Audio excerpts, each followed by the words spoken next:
Kumar. I am studying 9th class from Dr. B.R. Ambedkar Gurukulam, Joginpeta, Parvatipuram, Manyam district. Our project name is Automatic Crop Protection and Anti-Bird System. మన గ్రామాల్లో చాలా మంది రైతులు ఉంటారు. వాళ్ళు వాళ్ళ పంట కోసం చాలా కష్టపడి పగలనగా రాత్రనగా కష్టపడి పంటను సాగు చేస్తూ పంట పొలాలను దున్నుతూ పొలాల్లోనే విత్తనాలు వేసి ప్రతిరోజు నీరు పట్టి కష్టపడుతూ ఉంటారు. మన పంట పొలాల్లోనే కాకపోతే కొన్ని పక్షులు జంతువులు వీటిని నాశనం చేసేస్తాయి. అందువల్ల ఇక్కడ మనం చాలా లో కాస్ట్ ద్వారా ఈ బాటిల్స్ తయారు చేసుకున్నాం.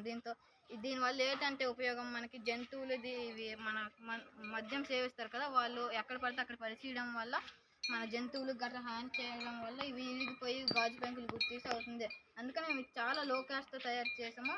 మన ప్రకృతికి కూడా మన ఎన్విరాన్మెంట్ కూడా చాలా సేఫ్గా ఉంటుంది, సహాయపడుతుంది.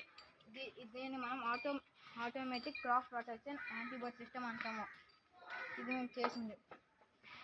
దీని యూజెస్ ఏంటంటే గాలి వచ్చేటప్పుడు ఈ పేపర్స్ ఎలా ఊగుతాయి, ఆ పేపర్స్ ఊగేటప్పుడు ఈ ఐరన్ అనేది కదులుతుంది. ఆటోమేటిక్ ఐరన్ కదిలినప్పుడు ఈ గ్లాస్ బాటిల్స్కి తగిలి పెద్ద శబ్దం వస్తుంది. ఆ శబ్దం వల్ల పక్షులు చుట్టుపక్కల ఉన్న జంతువులు గట్రా దూరంగా వెళ్ళిపోతాయి. దానివల్ల రైతుకి పంటకి ఏ హాని కలగకుండా చాలా సేఫ్గా ఉంటుంది పంట. థ్యాంక్స్.